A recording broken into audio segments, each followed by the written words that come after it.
Salut. Je vous demande de vous arrêter. Non, Faut non, déjà non, l'acheter, pas- là. pas- Faut- pas de je musique. Charlie, je Charlie. Il faut déjà l'acheter. Il faut déjà l'acheter. Là. Je vous demande de vous arrêter.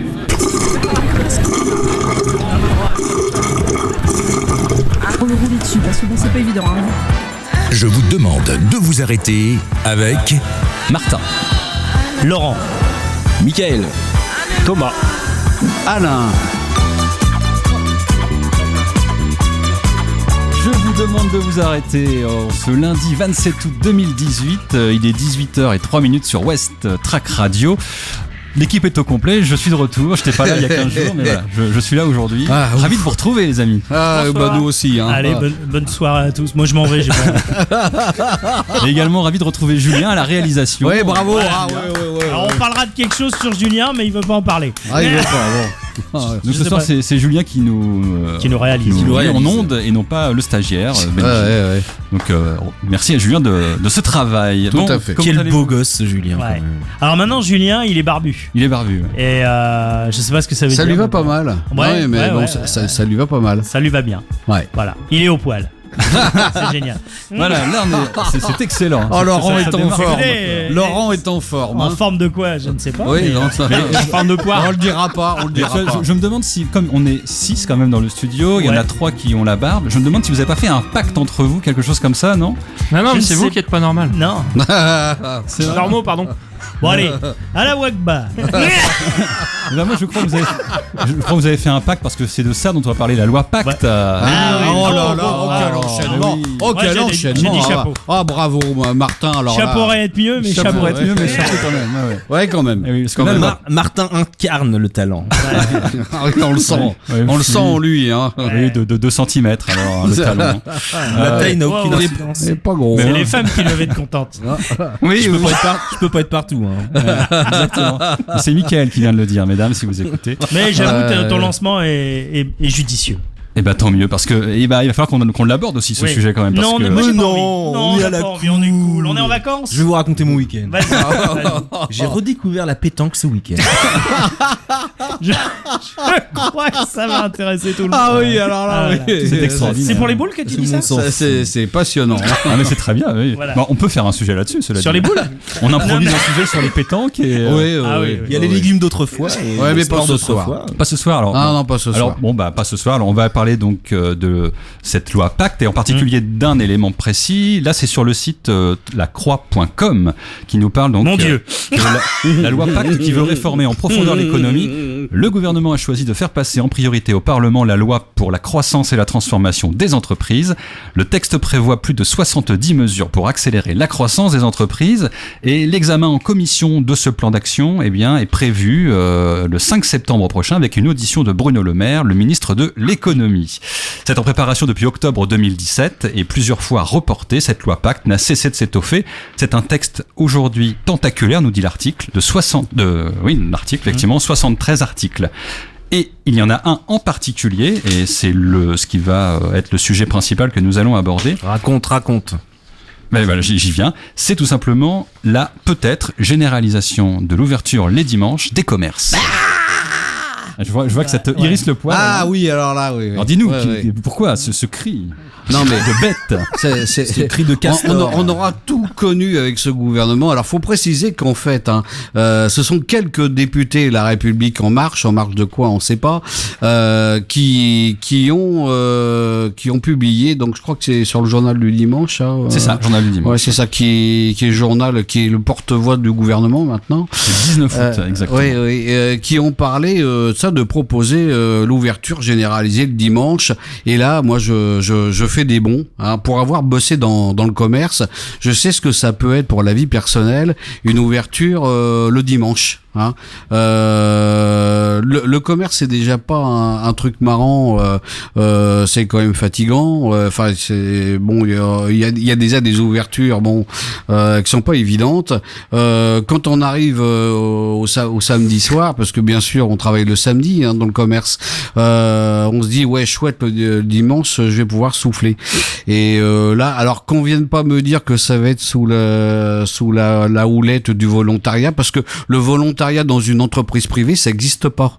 On te dit tu vas bosser dimanche et puis point barre. Hein. Non, parce Moi que je quand l'ai tu vécu. signes un contrat de travail, tu te subordonnes. Merci. Tu te subordonnes, voilà, c'est ça. Donc, alors le volontariat, ça n'existe pas. Moi, je défie quiconque va me dire que c'est pas vrai de venir me prouver. C'est parce que tu manques de projet, c'est pour ça. Oui, ça doit être ça. Ça doit être ça. Oui. Donc, moi, je pense que le dimanche, c'est le jour du repos dominical. Il devrait pas y avoir, mis à part, certaines professions peuvent faire autrement. Pardon? C'est religieux le dominical. Non, c'est pas spécialement religieux. On peut penser que c'est religieux, mais moi personnellement, ça a toujours été le dimanche un jour de repos, hein, et je parle pas de trucs religieux. Et voilà qu'on veut remettre ça en cause. Après, on va s'étonner que les arrêts maladie explosent. On va s'étonner aussi que la jeunesse devienne délinquante pour absence de parents. Voilà, non, moi je suis contre ça. Il y a un moment où il faut que tout s'arrête. Hein. Le commerce n'est pas destiné à fonctionner 7 jours sur 7. Il n'y a pas que ça dans la vie. La consommation, il n'y a pas que ça dans la vie. On va peut-être demander aux autres ce qu'ils en pensent. Écoute, Qu'est-ce que t'as, Père Castor ? J'écoute Père Castor avec grand intérêt. Je suis pas entièrement d'accord avec toi. Ouais, t'as le droit. Mais en fait, moi je dirais que l'ouverture le dimanche, on le verra pas, on va peut-être pas le quantifier comme ça, mais ça va peut-être tuer les familles, parce que souvent le dimanche c'était les réunions familiales. Alors des fois c'est un peu casse-pied, hein, les réunions familiales. Oui. Mais je pense que ça tue un peu la famille aussi. Si tu vas pas voir la grand-mère le dimanche, tu vas jamais la voir. Hein. Voilà. Et là la grand-mère, elle va passer à l'as. Hein. Alors effectivement, t'as d'autres personnes qui vont te dire oui, mais qu'est-ce qui nous empêche de consommer le dimanche ? Déjà que je vais pas consommer les autres jours, alors. Ah merde. C'est-à-dire qu'il faut avoir de l'argent aussi. Bien sûr. C'est-à-dire que voilà. Moi j'ai une pensée très simple de dire le gâteau c'est le même. Hein. Voilà. C'est-à-dire la personne qui consomme le dimanche, elle va pas consommer les autres jours de la semaine. Hein. Eh oui. Donc moi je me rappelle, j'habitais à Marseille et à l'époque et toujours aujourd'hui, il y a une zone de non-droit qui s'appelle plan de campagne. Ouais.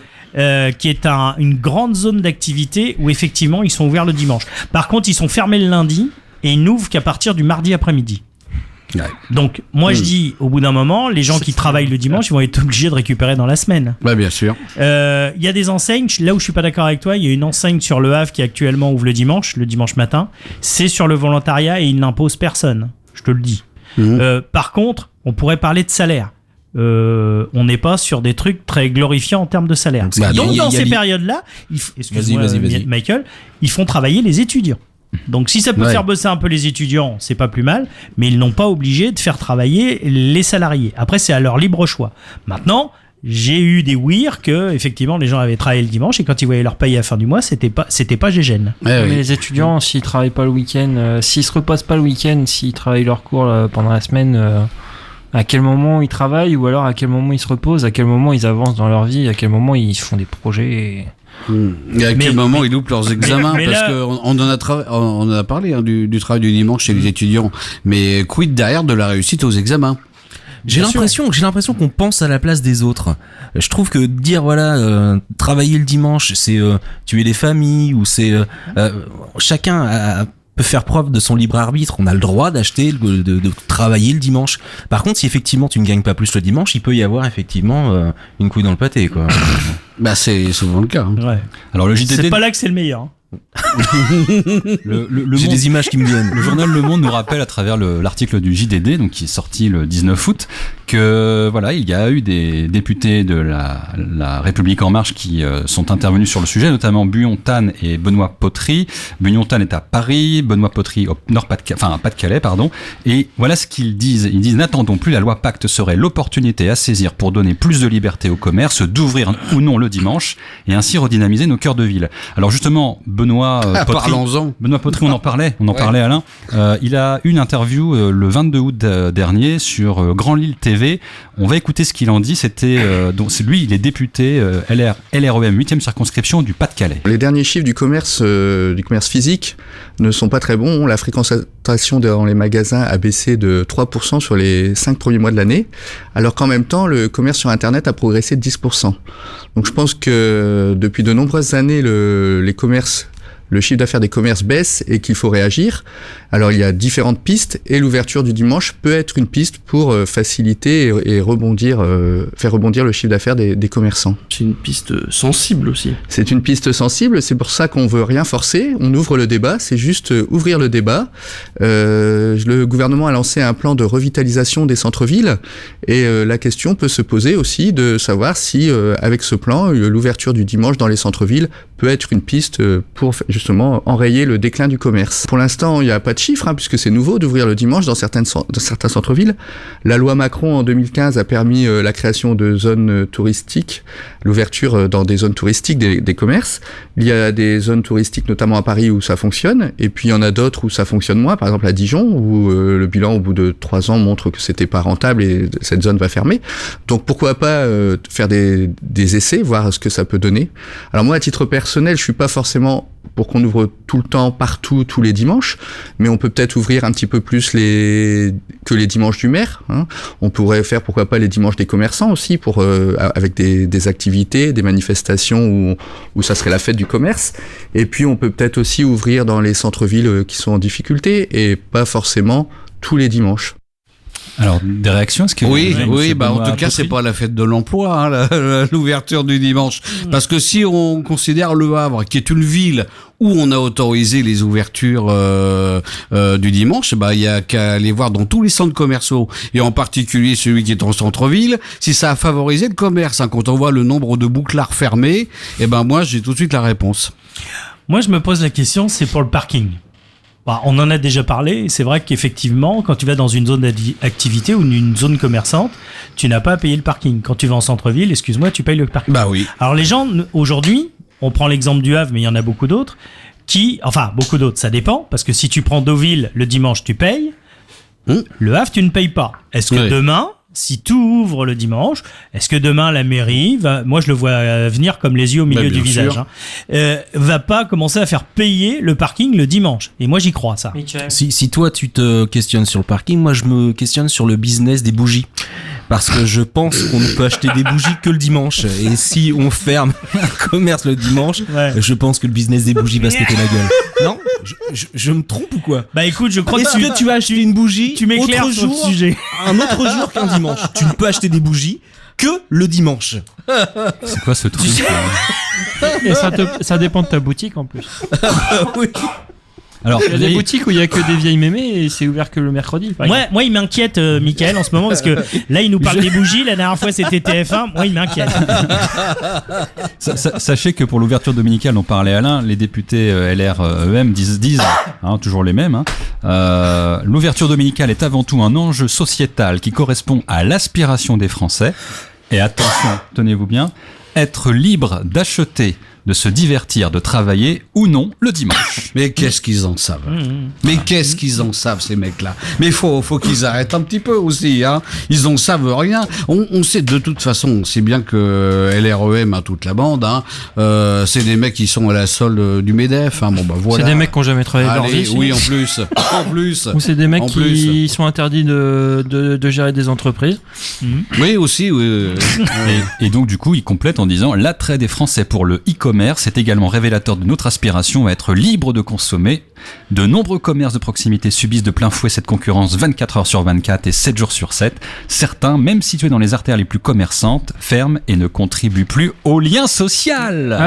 Du coup, on en parlait, pour lutter contre ça, il faut que les magasins ils soient ouverts H24 alors. Mais je pense que c'est 7 ça. jours sur 7. H24, effectivement. À l'américaine. Et Et puis ils se relaient, ils se débrouillent, ils dorment quand ils peuvent, aussi ils peuvent dormir. Ils font de l'hypnose aussi, tu sais, ils peuvent dormir 10 minutes, ils récupèrent 3 heures. C'est pas mal ça, non? C'est sponsorisé par Mesmer? Je sais pas. Mais toujours est-il qu'il termine en disant: Londres, Madrid, Rome, les grandes capitales européennes ont bien compris la nécessité d'ouvrir leurs magasins le dimanche pour attirer les touristes internationaux et soutenir l'activité. Dans le contexte du Brexit, le temps est venu de rattraper notre retard en offrant des services au moins comparables. Est-ce que quelque part on ne raconte pas un peu des mensonges dans tout ça? Tu dirais qu'on fait des mensonges pas vrais?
Laurent. Martin. Michael. Thomas. Alain. Je vous demande de vous arrêter. Oh, le beau jingle, il est superbe. Ah, j'avais pas entendu, il est bien. On sent que c'est chouette. Bon, tout aussi chouette que le nouveau titre. Enfin, le nouveau titre. Non, le Oh titre. là non, 87, qu'est-ce que je raconte? Il y a la moitié du groupe Humeur. C'était Je déconne, mais. Little Lies, Fleetwood Mac. Ah, ça faisait longtemps que je l'avais pas entendu, moi, les tiens. petits mensonges. Les petits mensonges. Ouais, les petits mensonges. Oui, non, Fleetwood Mac, il y en a qui sont partis. Hein. Bah, je crois qu'il y en a un au moins. Ou sinon, je crois qu'il y a la chanteuse qui recommence un petit peu, mais bon. Elle est de retour. McVie, je crois qu'elle s'appelle. Je sais plus son nom. Pas Christine McVie. Christine McVie, c'est tout ça. à fait. Ouais. Donc voilà. D'accord. Alors, Voilà, et c'est moi qui avais choisi cette chanson Mais parce tout à que j'aime beaucoup Fleetwood Mac. T'as raison. Voilà. Alors ceux qui n'aiment pas, vous pouvez le dire sur West-Track. West-track.com. D'ailleurs, on avait dit une fois qu'on demanderait aux auditeurs qu'ils choisissent des chansons, non, avec des dédicaces. oui, on avait proposé ça. On en avait parlé entre nous. Ah, on ça voulait ne peut faire pas- un petit peu ça à la Ça RTL. ne peut pas être pire, ça ne peut pas être pire que ce que l'on a passé nous à l'antenne déjà. Hein. Alors, on a quand même fait très fort. Le Eh oui. Gambadou, on a passé la fête au village, je crois. Mais je crois que même les auditeurs, même pas, ils y auraient pensé. Oui, bah non. Non, mais c'était tellement énorme. Attends, Non, et puis c'est là, ce qui là, fait notre force. et là, hein. ce qu'on vous annonce juste un peu après, vous allez voir, c'est du même tonneau. Encore que, Même tonneau. encore que c'est un grand artiste un grand comédien qui a chanté également. Mais avant de l'envisager, peut-être revenir sur le deuxième sujet, sur West-Track, 18h22, le business des fruits et des légumes. Parce que le Télégramme.fr nous rappelle que manger des fruits et des légumes coûte plus cher. Et oui, les prix des fruits et des légumes sont repartis à la hausse cet été. C'est ce que révèle le baromètre annuel de l'association Famille Rurale, qui souligne la difficulté des familles à jongler avec la forte fluctuation des tarifs d'une année sur l'autre. En moyenne, les étiquettes se sont renchéries de 4% sur un an pour les fruits et de 5% pour les légumes. Cette augmentation contrebalance le fléchissement observé en 2017 qui faisait lui-même suite à une hausse record en 2016. Cet effet montagne russe pénalise les consommateurs, nous révèle l'étude. Alors que il le cite, alors que le pouvoir d'achat des ménages se veut relativement stable depuis 2011, les prix des fruits et des légumes connaissent de très importantes fluctuations d'une année sur l'autre. Ça, c'est l'association qui le précise et qui juge difficile d'y consacrer un budget constant sur la durée. Et il y voilà un frein à une politique nutritionnelle efficace. Oui, alors il y a quand même certains fruits, notamment les fraises et les cerises. Eux, ils ont légèrement baissé. Mais enfin, il faut quand même savoir que l'année dernière, pour manger des cerises, suivant où elles venaient, c'était 10 € le kilo.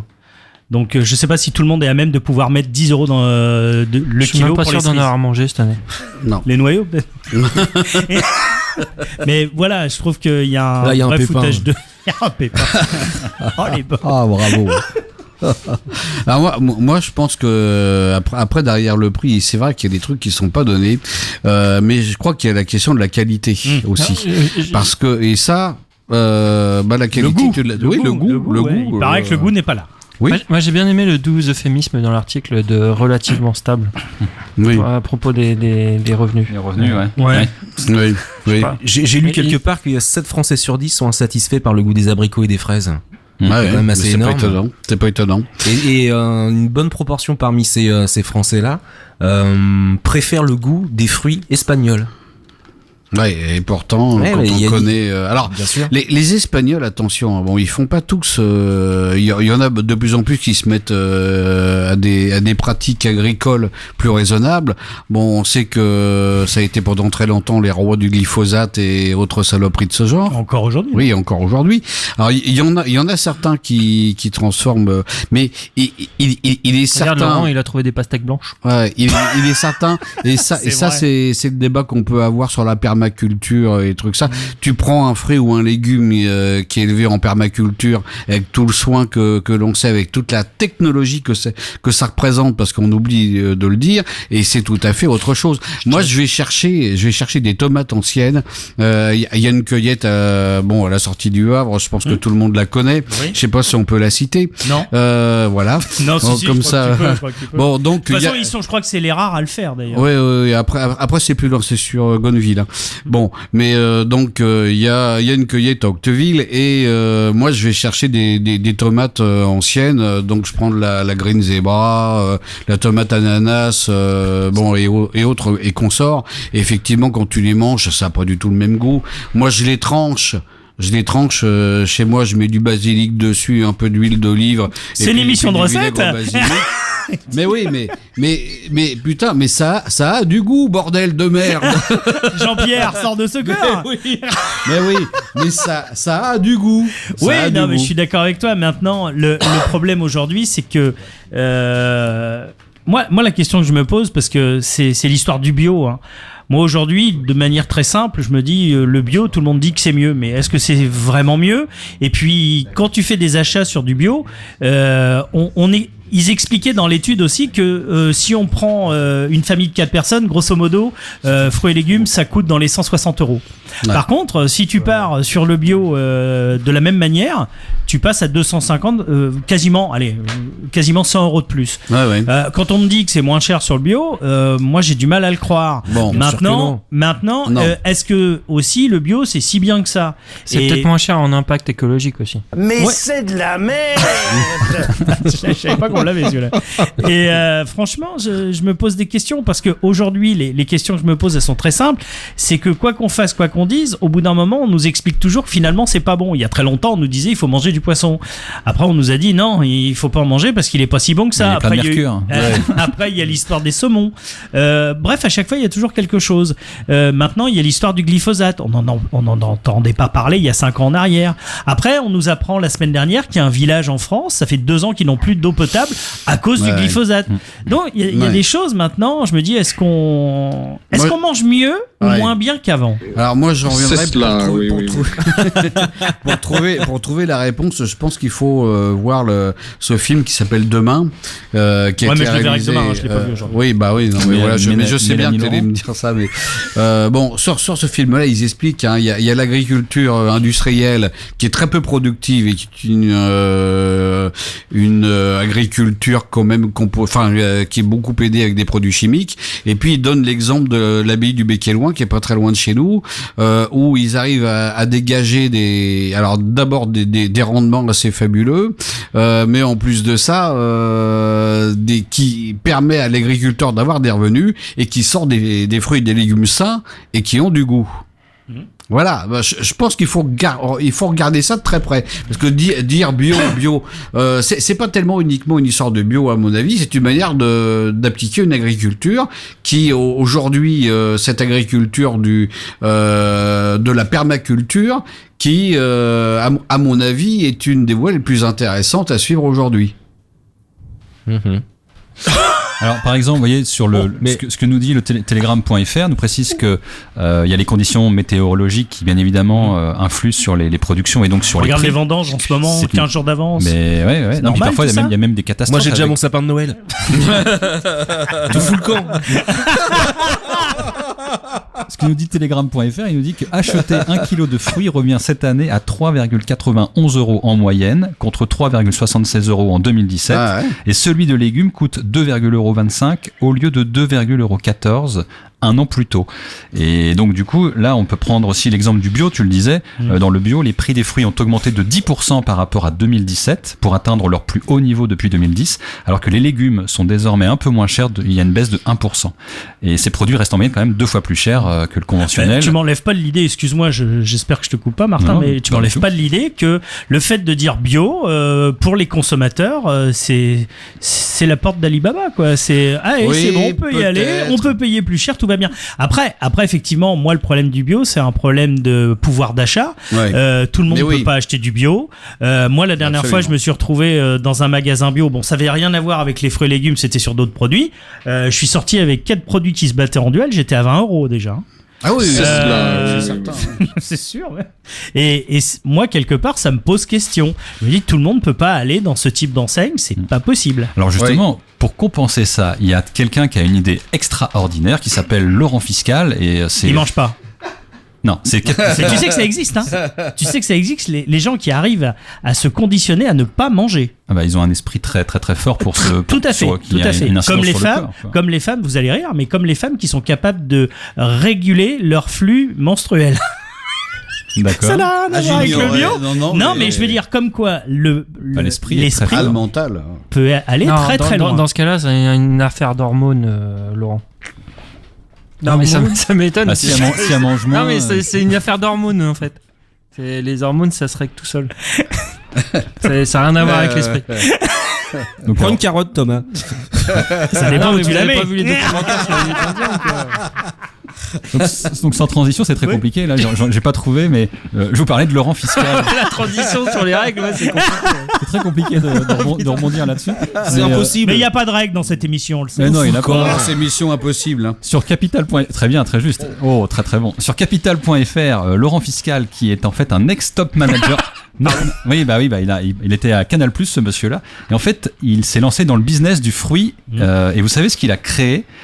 Eh bien, c'est une start-up. Je crois savoir, mais vas-y. C'est une entreprise qui s'appelle Fraîchement Bon et qui a pour objectif de proposer des produits sur les fruits et les légumes prédécoupés dans sa société Fraîchement Bon. C'est-à-dire qu'en fait, lui nous précisait que dans cet article, les produits sont achetés à Rungis à 4h du matin, lavés, épluchés, coupés à 8h. Ils sont en rayon dès 11h. Et évidemment, depuis 2 ans, Laurent Fiscal ne dort plus beaucoup, puisqu'à 47 ans, cet entrepreneur a découvert une nouvelle vie. Il a été dans beaucoup de postes. Il a été chez Whirlpool comme chef de produit. Il a dirigé le site virginmega.fr avant de devenir vice-président marketing de Virgin Megastore France et ensuite aller chez Canal+. Et du coup, il a voulu créer cette activité parce qu'il a eu l'occasion de faire un voyage outre-Atlantique et il a constaté l'explosion de ce marché de la découpe fraîche et donc il a aussitôt monté sa boîte Fraîchement Bon. Excuse-moi Martin, mais en cuisine on le sait tous, les Nord-Américains ils sont à chier quoi. Ouais. Ils ont des super cuisines. Ah ouais, leurs cuisines sont magnifiques. Hein. En ce moment, je vous invite à regarder Les Rois de la Réno sur la rénovation, sur une chaîne dont je citerai pas le nom. Regarde les cuisines, elles sont toujours magnifiques. Par contre, ils cuisinent mon cul ma chemise. Hein. Ouais. Donc effectivement, le tout fait, ils adorent ça. Sauf que le tout fait, faire des sandwichs au beurre de cacahuète et à la confiture de voilà, c'est tout, basta. Oui. Et puis derrière, et quand ils vont beaucoup au restaurant, et puis ils ramènent des Duddy Bye.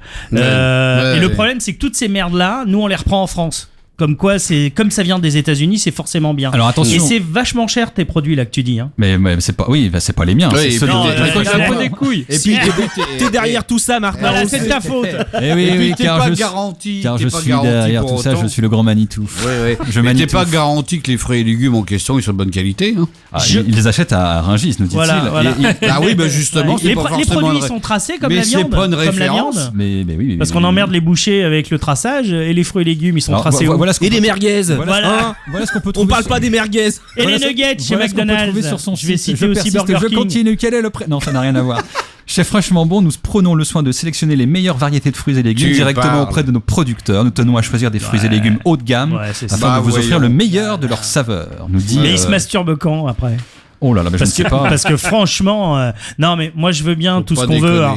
Mais en fait il a créé un besoin et il s'est. Remarque, c'est intelligent. C'est très intelligent. Il a piqué l'idée aux États-Unis parce qu'aux États-Unis ça existe depuis longtemps et puis il a mis en France et puis nous comme des idiots, bah on marche dedans. Ouais, mais moi je trouve ça pas mal. Tu veux plus éplucher ? Créer des besoins qui n'existaient pas avant, c'est ça le capitalisme. Bah moi je suis client de ces produits-là, j'aime bien. T'as plus envie d'éplucher toi. Sur le temps du midi, je me prends une petite barquette, ça coûte 2 €, c'est un peu cher, c'est vrai, mais ça m'évite de me trimballer mon ananas sous le bras. Voilà quoi. C'est vrai. C'est vrai, tu parles. Extrêmement. Non parce que c'est sûr, un ananas et un melon dans le slip. Après, au boulot, ça le fait pas. Le côté pratique, ça fait un peu rameneur. Je le rejoins. Mais quelque part, on crée un besoin qui coûte plus cher, on marche dedans et. Je sais pas, je crois qu'on mettait une banane de mandarine. Parce que rien ne dit que le produit est de bonne qualité. Et puis, si les fruits, par exemple, on les baigne dans du sirop avec je sais pas combien de pourcents de sucre, bah, c'est pas bon pour la santé. À la rigueur, il y a un fruit à la rigueur que je vais dire, pourquoi pas, c'est la noix de coco. Non, il y a rien de marrant. Hein, en tout cas, non, j'attendais. Ce que nous promet Fraîchement Bon, moi j'attendais avec du chocolat. Ce que nous promet Fraîchement Bon, c'est 5 points. Il nous dit-il, c'est ultra frais, c'est 100% naturel, c'est zéro additif, c'est prêt à manger, c'est prêt à cuisiner. Et lui, quand même, pour parler de son projet, voilà ce qu'il dit. Donc avec le parcours. le parcours qui a été le sien. Je me suis fait embaucher comme intérimaire dans une usine. La journée, j'épluchais 30 kilos de carottes dans une chambre froide à 8 degrés. Le soir, je travaillais sur mon projet. Si avec ça, il nous fait pas une belle salade de fruits.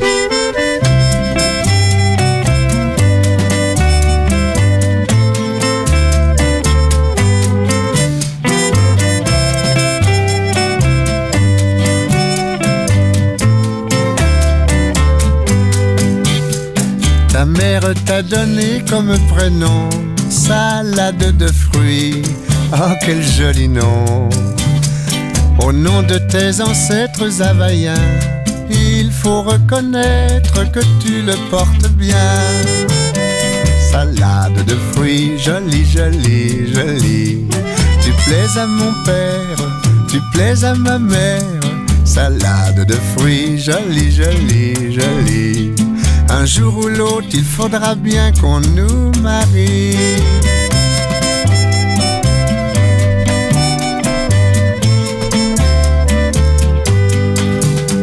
Pendu dans ma paillote au bord de l'eau, y a des ananas, y a des noix de coco. J'en ai déjà goûté, je n'en veux plus. Le fruit de ta bouche serait le bienvenu. Salade de fruits, jolie, jolie, jolie. Tu plais à mon père, tu plais à ma mère. Salade de fruits, jolie, jolie, jolie. Un jour ou l'autre, il faudra bien qu'on nous marie.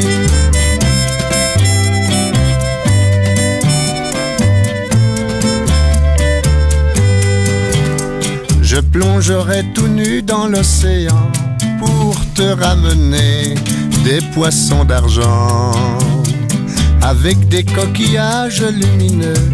Oui, mais en échange, tu sais ce que je veux. Salade de fruits, jolie, jolie, jolie. Tu plais à mon père, tu plais à ma mère. Salade de fruits, jolie, jolie, jolie. Un jour ou l'autre, il faudra bien qu'on nous marie.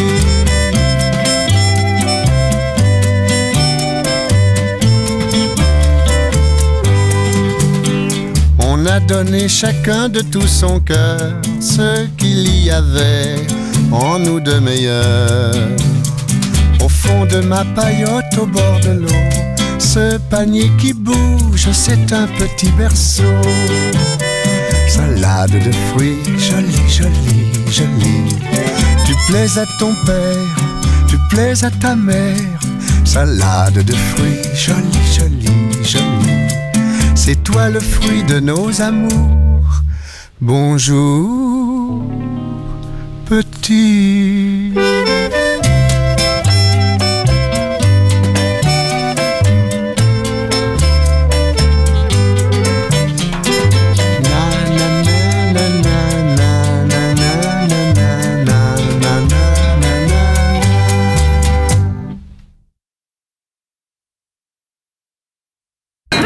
Je vous demande de vous arrêter.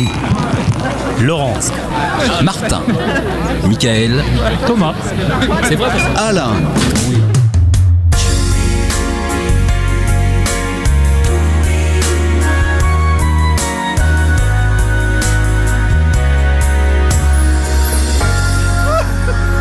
Quel jingle sensuel vous avez préparé. Ah, vous vous attendiez pas à celui-là quand même. C'est le jingle du samedi soir. Ouais, c'est ça.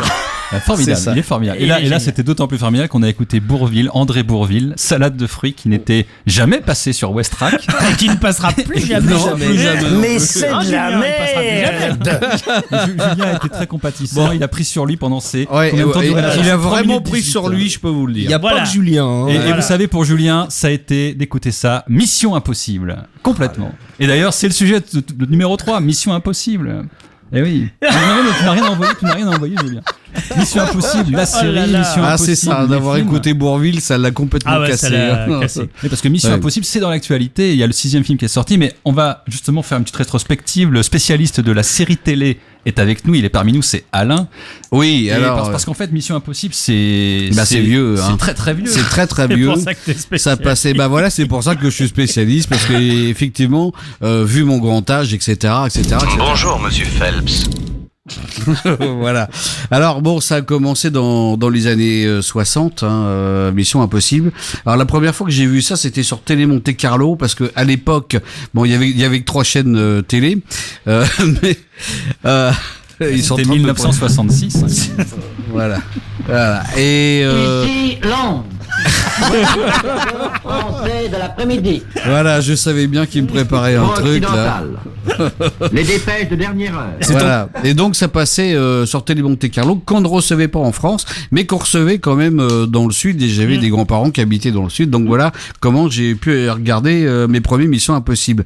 Alors il y avait Jim Phelps effectivement qui était le héros. Alors c'était le beau mec genre alors cheveux très très argentés, etc. Peter Graves. Et il y avait à l'époque Barbara Ben et son mari Martin Landau. Martin Landau. Ils avaient un bébé ensemble. Voilà, c'est d'où le Landau. D'où le Landau, qui ensuite ont tourné dans Cosmos 1999, donc les 2 rôles principaux. C'était. J'ai vu la bande-annonce de ce film là, pas plus tard que cet après-midi. Ah bon? C'est une monstruosité. Cosmos 1999, c'était génial. Alors c'était un truc, le concept de la Lune qui s'envole de l'orbite terrestre, fallait y penser. Mais nous revenons à Mission Impossible, c'est le sujet. Là où je vais te reprendre, mais le problème c'est que je me rappelle plus du nom de l'acteur qui est décédé, je pense l'année dernière. Je crois que le premier Phelps, c'est pas Peter Graves. Non, il y avait un autre acteur qui l'a fait. Alors le nom, je ne l'ai pas. Voilà, mais il a fait le pilote. C'est lui qui avait démarré. Et effectivement, on se rappelle de Peter Graves. Ouais, tout à fait. Alors bon, c'est une série des années 60 avec tout un je dirais pas un graphisme, mais en tout cas un film avec des images. Il y avait un ton particulier. C'était des couleurs un petit peu adoucies comme il faisait pas à l'époque, et donc un modus vivendi qui était toujours le même, c'est-à-dire qu'il y avait un problème dans un pays et puis il fallait qu'ils interviennent, pays imaginaire bien entendu en général, et il fallait que l'équipe Mission Impossible intervienne pour résoudre un problème. Alors ça finissait toujours par un déguisement, puisque le principe, c'est pour ça qu'on les retrouve dans les films Mission Impossible, il y avait toujours un moment où il fallait qu'ils se déguisent pour remplacer un autre mec. Il l'assommait pas, mais enfin il lui faisait une piqûre et puis pof, il tombait dans les gardes, et donc il montait toute une histoire pour récupérer des trucs pas possibles dans des coffres forts, machin, etc. Et il y avait le fidèle Barnet, moi je m'en souviens très bien, qui était le technicien en chef, qui montait des trucs pas possibles pour pouvoir résoudre les problèmes. Et d'ailleurs, ce qui est très amusant, c'est qu'il y a eu plusieurs séries, puisque bon, il y a eu la première et il y a eu 7 saisons pour la première. 171 épisodes. Ouais, tout à fait. Et il y a eu après beaucoup plus tard un deuxième lancement de série qui a été fait avec le fils de celui qui tournait Greg Barnet. Morris, le fils de Greg Morris. Voilà, qui faisait l'informaticien. C'est ça, voilà, tout à fait. Et son fils reprenait à peu près le même rôle. C'était le même rôle. C'était dans les années 80. Exactement. Moi, je me rappelle de Peter Lupus. Ah oui, Peter Lupus, c'était oui. un mec qui est un peu le Schwarzenegger de l'époque. Ouais. C'était un bodybuilder. En fait, il faisait pas grand chose dans la série. C'était le mec musclé. Enfin, c'est lui qui tapait sur la gueule quand il fallait quelqu'un. Bon, voilà, c'est ça. Et tout à fait. Et moi, ce que j'adorais. Qu'est-ce qui explique le succès de cette série, en fait? En fait, c'était les moyens dont il disposait. Il précise, dans l'article que j'ai trouvé, il raconte que les moyens sont considérables. Il y avait des sosies, des acteurs, des poupées de cire, des fausses monnaies, des mises en scène, de l'électronique miniaturisée, des imitations, des déguisements, de la chirurgie esthétique, et tout ça dans des régimes dictatoriaux. Il y avait donc un suspense qui était appuyé par des effets spéciaux, musicaux ritualisés, pour faire craindre aux téléspectateurs qu'ils soient pas démasqués. Ils n'usaient pas de violence, mais plutôt de manipulation psychologique, et ils amenaient à obliger leur cible à se comporter comme ils le désiraient. Et c'est tout ça qui donnait vraiment du poids et de l'intérêt à la série. Il y avait l'élément esthétique aussi, la manière dont c'était tourné, les couleurs, les endroits, etc. Et puis il y avait la musique. Lalo Schifrin. Ah ouais, ça c'est top. Alors, Lalo Schifrin, qu'il faut le rappeler, a écrit les plus grandes musiques de films du cinéma et des séries américaines pendant très très longtemps. C'est un musicien extraordinaire. Et donc il y avait cette musique lancinante qui passait derrière et qui participait vraiment au succès de cette série-là.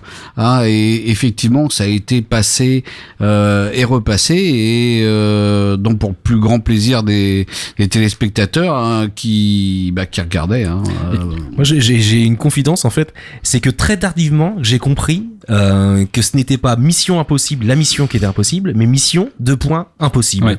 Ouais.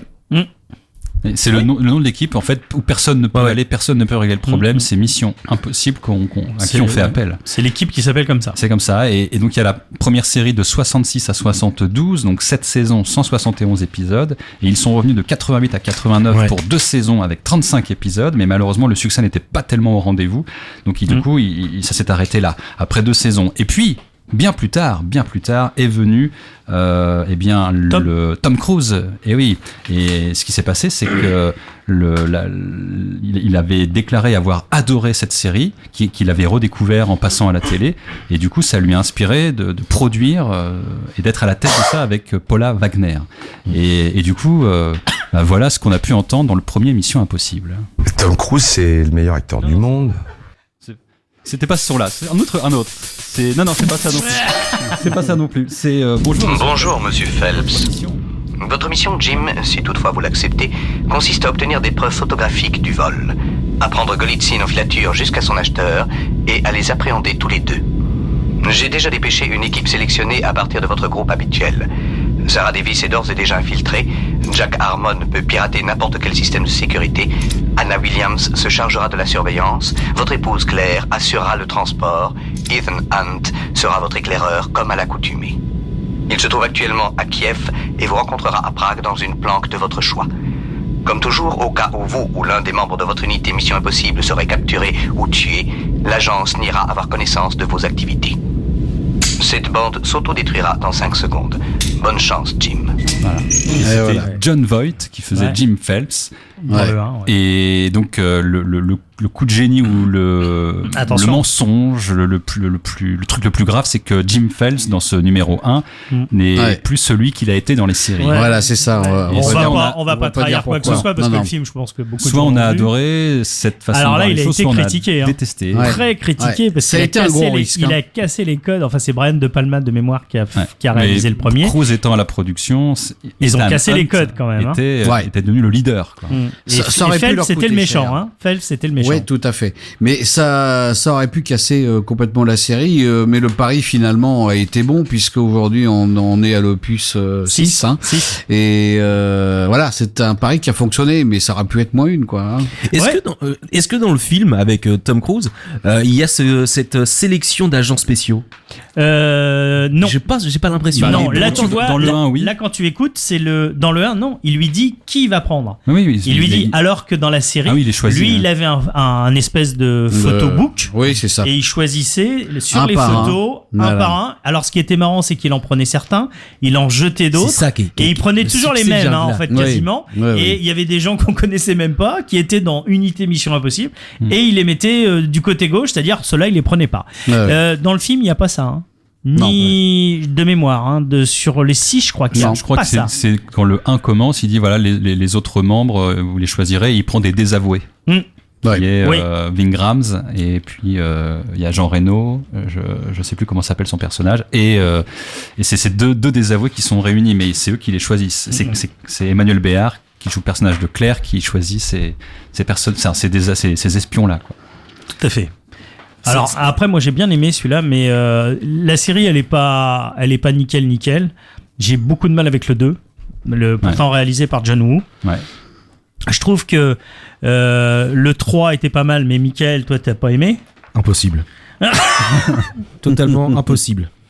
Et le dernier, franchement, il est top. Le dernier est top, franchement. Oui. Alors là, je crois que c'est unanime parmi ceux qui l'ont vu. Même réalisateur de mémoire. Le 5 et le 6, même réalisateur. Alors c'est extraordinaire. Là, franchement, c'était vraiment dans le genre cinéma d'action, divertissement, intelligent et drôle. Et pourtant, bon, c'est toujours Tom Cruise qui est la vedette, hein, mais je trouve qu'au fil de l'eau, je sais pas si vous avez fait attention, Tom Cruise n'est pas. Alors, moi, je trouve qu'il y a un méchant qui est ressorti très très bien, c'est Henry Cavill, celui qui joue Superman, joue Superman dans Man of Steel. J'espère que les gens beaucoup l'ont vu parce que t'as un peu spoilé là quand même. Ouais, mais pop. Oui, un peu, ouais. Un petit peu. Oui, c'est vrai. Encore que, hein. Franchement, c'est comme les yeux au milieu du visage. Hein. Mais alors, il est très très bon. Hein. Il est très très bon. Mais par contre, ce qui est bien, c'est qu'au fil de l'eau, Tom Cruise reste, comme disait Martin, le leader. Mais je trouve qu'il encaisse moins les coups, c'est moins battant. Tu sens qu'il est vieillissant. Il vieillit. Ouais. Et dans les scènes de combat, ça le rend humain. Voilà. Et j'ai un peu l'impression qu'il fait la même chose sur la série Mission Impossible que le faisait à l'époque Clint Eastwood dans Les Inspecteurs Harry. Ouais. Où effectivement il vieillissait et forcément il y avait des séquelles de ce vieillissement qui rendaient d'ailleurs le personnage assez attachant.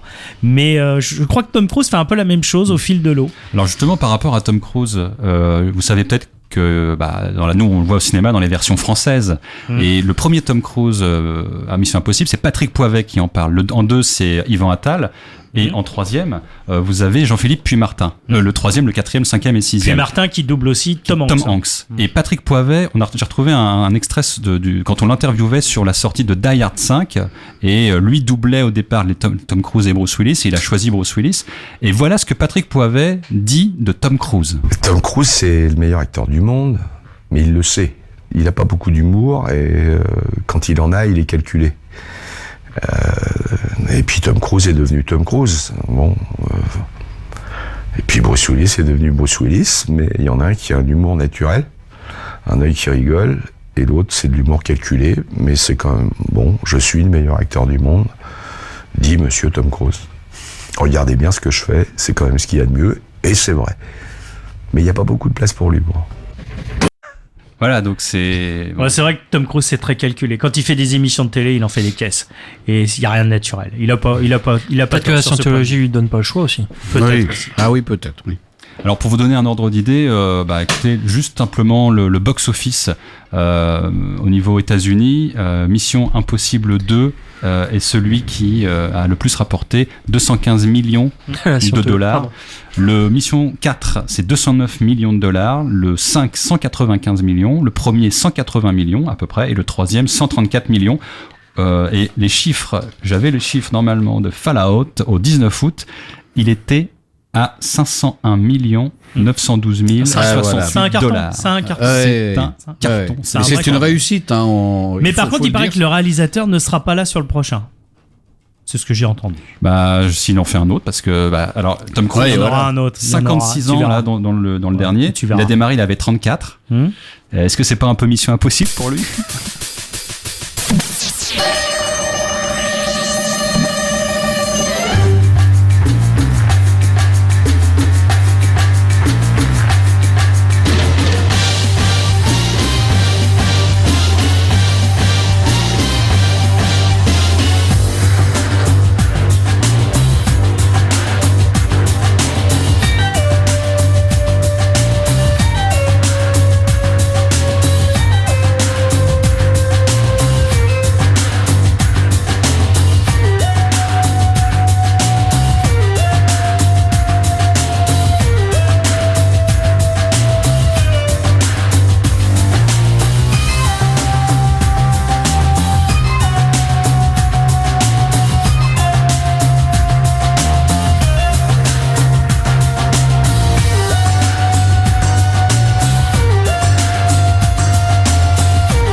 C'est la musique du premier film. Oui. Le premier. Ouais. Et c'est Danny Elfman qui a repris le thème de Lalo Schifrin pour faire le titre, le thème principal. Pardon, j'ai du mal un peu ce soir. Le thème de Mission Impossible 1. 96. Moi j'invite tout le monde à se plonger dans les œuvres de Lalo Schifrin parce que quand on plonge là-dedans on se rend compte qu'il a fait plein de trucs dont Mission Impossible qui je crois est un des plus connus. Et pour ceux qui ont pris des coups de soleil aussi son frère Lalo Evera. Bravo. C'est très très bon. J'aime bien parce que Julien. Ça faisait il est une débité. demi-heure. Ça faisait une demi-heure qu'il l'avait préparé. Non mais je te rejoins, Lalo Schifrin à écouter, c'est excellent. Et du coup, comme on n'a pas de coup de cœur, coup de gueule ce soir, parce si, que voilà. si, quand même. J'en ai un petit. Ah, bah, vas-y. C'est la rentrée politique. Préparez, non pas l'aloe vera, mais l'aloe. non. Ça commence Non, par V. Préparez-vous. À préparer, oui, à vous faire. la oui. préparation H. Ouais. Et comme dirait l'autre, c'est la caca, c'est la cata, c'est la catastrophe. C'est la catastrophe, il y en a deux qui suivent. c'est bien. Ouais. Ouais, non, mais c'est vrai qu'on risque de prendre très cher. Ah Ouais, oui, ouais, mais enfin, ça peut très bien ne pas se passer comme il le prévoit. Hein. Je vois où tu veux en ça. venir. On va peut-être, ça se fera peut-être l'objet de futurs sujets. Oh, je dans pense que l'émission. oui. Je pense que oui. C'est très possible parce que en définitive, nous on s'amuse avec l'actualité. On essaie en tout cas de vous divertir, chers auditeurs. Donc, n'hésitez pas vraiment à laisser des commentaires sur le chat, s'il vous plaît, qu'on soit rassuré que vous écoutez. Qu'il y a du monde qui. Tu veux te rassurer de quoi on parle. Je t'entends des fois le matin nous dire. En même temps, il suffirait d'avoir une page Facebook et puis de l'alimenter. Hein. On va peut-être le faire. On va peut-être le faire. Par contre, on en parle 2 secondes avant de nous quitter. Le décès d'Aretha Franklin. Ben ouais. Voilà. Bon, on va pas dire grand chose. Je pense que tout a été dit. Mais on a encore perdu une grande artiste. Ouais. Je vois que vous me suivez. Et une grande dame aussi. Une grande dame. Non, parce que avec une vie on peut incroyable. distinguer la personne de l'artiste. Voilà, avec une. C'est valable pour plein de gens. Avec une vie incroyable quand même cette femme, mais des hauts et des bas. Mais bon, voilà. Et du coup, il y a beaucoup de musiques qui ont été repassées, et notamment une anecdote très rapide parce qu'on va devoir rendre l'antenne. Otis Redding avait chanté Respect, c'était lui qui était à l'origine de la chanson. Exactement. Et c'est Aretha Franklin qui l'a vraiment popularisé. Alors moi j'ai appris ça il y a pas longtemps. Très vite. Johnny Hallyday chantait Respect. Si vous pouvez l'écouter, il avait repris la chanson d'Aretha Franklin et moi je le savais pas. J'ai appris mais la ça majorité a tranché, elle a dit qu'on la mettait pas cette chanson-là. Exactement. Alors nous on va se quitter sur ça. On se retrouve le lundi 10 septembre à 18h sur West Track et on écoute Aretha Franklin. Un peu de respect. Think about what you're saying. You better think about the consequences of your actions. Oh, shut up, woman. You better